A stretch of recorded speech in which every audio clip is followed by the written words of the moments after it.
வணக்கம். இது ஐபிசி தமிழின் இன்றைய முக்கிய செய்திகள். முதலில் தலைப்புச் செய்திகள். வாகன இறக்குமதி தொடர்பில் வெளியான தகவல். 500 ரூபாய் பணத்தை திருடிய அண்ணன் அடித்தே கொன்ற தம்பி. கிளிநொச்சியில் போதைப்பொருள் விற்பனையாளருடன் இருந்த காவல்துறை அதிகாரி கைது. தேர்தல்கள் ஒத்திவைப்பு நாமல் வெளியிட்டுள்ள அறிவிப்பு. 30 கோடி சொத்துக்களை பறிக்க உத்தரவு வெளியானது காரணம். கொழும்பில் கைது செய்யப்பட்ட இந்தியர்கள் என்ன செய்தார்கள் தெரியுமா? யாழ்ப்பாணம் போதனா வைத்தியசாலை ஊழியரை தாக்கிய நபருக்கு நீதிமன்றம் பிறப்பித்துள்ள உத்தரவு. தென்மேல் பருவ பேச்சினால் வானிலையில் ஏற்பட உள்ள புதிய மாற்றம். தொடர்பென விரிவான செய்திகள். வாகன இறக்குமதி கட்டுப்பாடுகளை படிப்படியாக தளர்த்த அரசாங்கம் தீர்மானித்தால் வெளிநாட்டு கையிருப்பை நிர்வகிக்கும் திறன் மத்திய வங்கிக்கு உண்டு என மத்திய வங்கி அறிவித்துள்ளது. குறித்த தகவலை இலங்கை மத்திய வங்கியின் ஆளுநர் கலாநிதி நந்தலால் வீரசிங்கு தெரிவித்துள்ளார். கொழும்பில் இடம்பெற்ற செய்தியாளர் மாநாட்டில் இந்த விடயத்தை குறிப்பிட்டுள்ளார். மத்திய வங்கி தனது கொள்கை வட்டி வீதத்தை மாற்றி அமைக்கவில்லை. ஏற்கனவே சில வாகனங்களின் இறக்குமதிக்கு அனுமதிக்கப்பட்டுள்ளன. வாகனங்களின் இறக்குமதியை படிப்படியாக எளிதாக்குவது முக்கியமான முடிவு. இதன் மூலம் அந்நிய செலாவணியை எங்களால் நிர்வகிக்க முடியும் என்று நாங்கள் நம்புகின்றோம் என்றும் தெரிவித்துள்ளார்.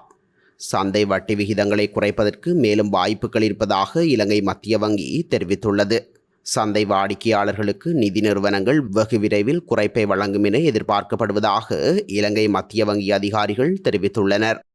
500 ரூபாய் பணத்தை திருடிச் சென்ற தனது மூத்த சகோதரனை அடித்து கொன்றார் என்ற சந்தேகத்தின் பேரில் தம்பியான சகோதரர் கைது செய்யப்பட்டுள்ளதாக பின்வந்த காவல்துறையினர் தெரிவித்துள்ளனர். உபோசதாராம வீதியில் வசிக்கும் 48 வயதுடைய ஒருவரே இவ்வாறு கைது செய்யப்பட்டதாக காவல்துறையினர் தெரிவித்துள்ளனர். பின்பட் உபோசதராம வீதியைச் சேர்ந்த ஜெயந்த சில்வா என்ற 52 வயதுடைய நபரே பாணந்துறை அடிப்படை வைத்தியசாலையில் சிகிச்சை பெற்று வந்த நிலையில் உயிரிழந்துள்ளார். சந்தேக நபர் உயிரிழந்து தனது மூத்த சகோதரர் மற்றும் தாயாருடன் வீட்டில் வசித்து வருவதுடன் 500 ரூபாய் திருடப்பட்டமை தொடர்பில் இருவருக்கும் இடையில் ஏற்பட்ட உரையாடல் முற்றியதை அடுத்து கடந்த 13ஆம் தேதி இவர் தனது மூத்த சகோதரனை தாக்கியுள்ளதாக காவல்துறை விசாரணையில் தெரிய வந்துள்ளது. தாக்குதலில் காயமடைந்த நபர் பாணந்துறை ஆதார வைத்தியசாலையில் கடந்த 21ஆம் தேதி உயிரிழந்திருந்ததுடன் பிரேத பரிசோதனையின் போது தெரிய வந்த உண்மைகளின் அடிப்படையில் பிரதான காவல்துறை பரிசோதகர் மானந்தன தலைமையில் சந்தேக நபர் கைது செய்யப்பட்டார். சந்தேக நபர் பாணந்துறை நீதவான் நீதிமன்றில் முற்படுத்தப்பட்டுள்ளார்.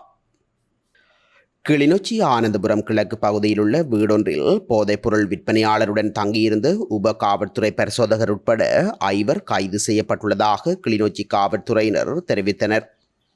கைது செய்யப்பட்ட சப் இன்ஸ்பெக்டர் ஊர்காவல்துறை காவல் நிலையத்தில் பணிபுரிந்து ஓய்வு எடுத்துக் கொண்டிருந்தார் என்று காவல்துறையினர் குறிப்பிட்டுள்ளனர். மேற்படி வீட்டில் சந்தேகத்திற்கிடமான நபர்கள் தங்கியிருப்பதாக காவல்துறைக்கு கிடைத்த தகவலின் அடிப்படையில் நேற்று முன்தினம் 27ஆம் தேதி இரவு மேற்படி வீட்டை சுற்றி வளைத்து சோதனை மேற்கொண்ட அதிகாரிகள் 2100 மில்லிகிராம் போதைப்பொருள் மற்றும் ஒருவரை கைது செய்துள்ளதாக காவல்துறையினர் தெரிவித்தனர். அந்த வீட்டில் மேலும் 4 பேர் இருந்ததாகவும் அவர்களை கைது செய்து சோதனையிட்ட போது அவர்களில் இந்த சப் இன்ஸ்பெக்டரும் இருந்ததாகவும் காவல்துறையினர் கூறினர்.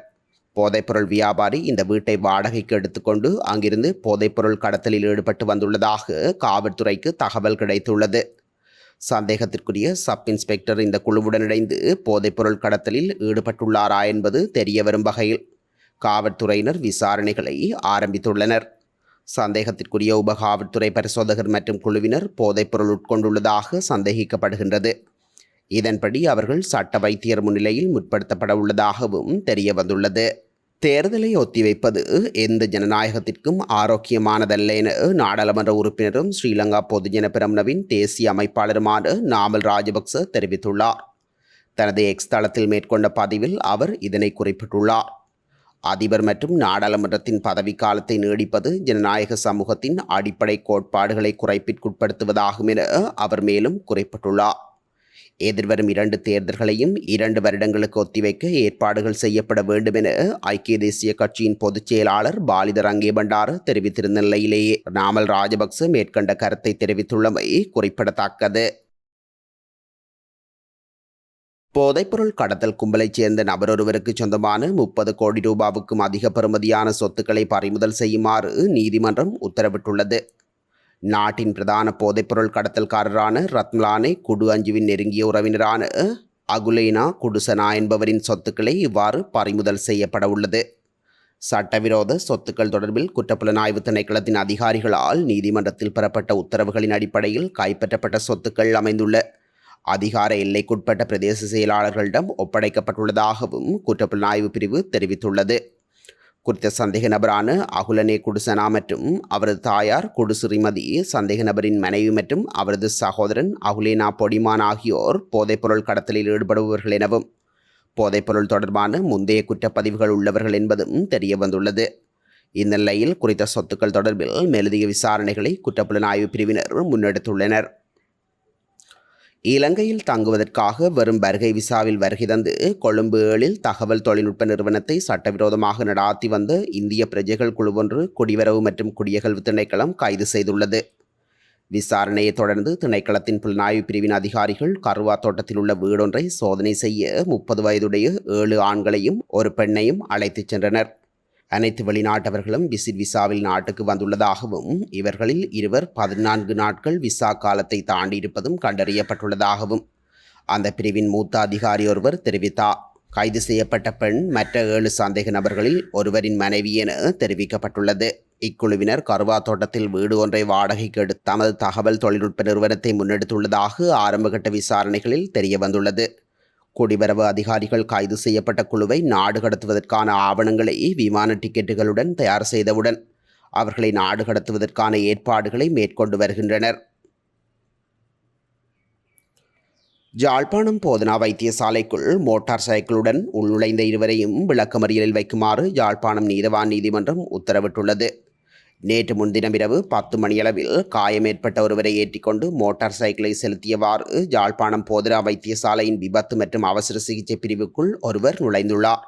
சந்தேக நபர் வாழ்வெட்டுக்கு இலக்காகி காயமடைந்த ஒருவருடனேயே இவ்வாறு உந்துருளியில் சென்றுள்ளதுடன் அவருக்கு சிகிச்சை அளிக்குமாறு தெரிவித்துள்ளார்.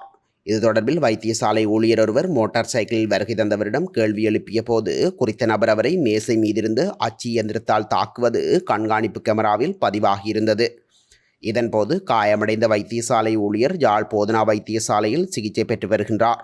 வைத்தியசாலைக்குள் அத்துமீறி மோட்டார் சைக்கிளை செலுத்திய நபர் மதுபோதையில் இருந்ததாக போலீஸ் விசாரணைகளில் தெரிய வந்துள்ளது. அந்த நபர் கைது செய்யப்பட்டு யாழ்ப்பாணம் நீதவான் நீதிமன்றத்தில் முன்னிலைப்படுத்தப்பட்டுள்ளார். தென்மேல் பருவப்பெயர்ச்சி நிலைமை காரணமாக நாடு முழுவதும் தற்போது நிலவும் மழை நிலைமை மேலும் தொடரும் என எதிர்பார்க்கப்படுகின்றது. நாட்டில் தொடர்ச்சியாக மழையோ அல்லது இடியுடன் கூடிய மழையோ பெய்யக்கூடிய சாத்தியமும் காணப்படுகின்றது.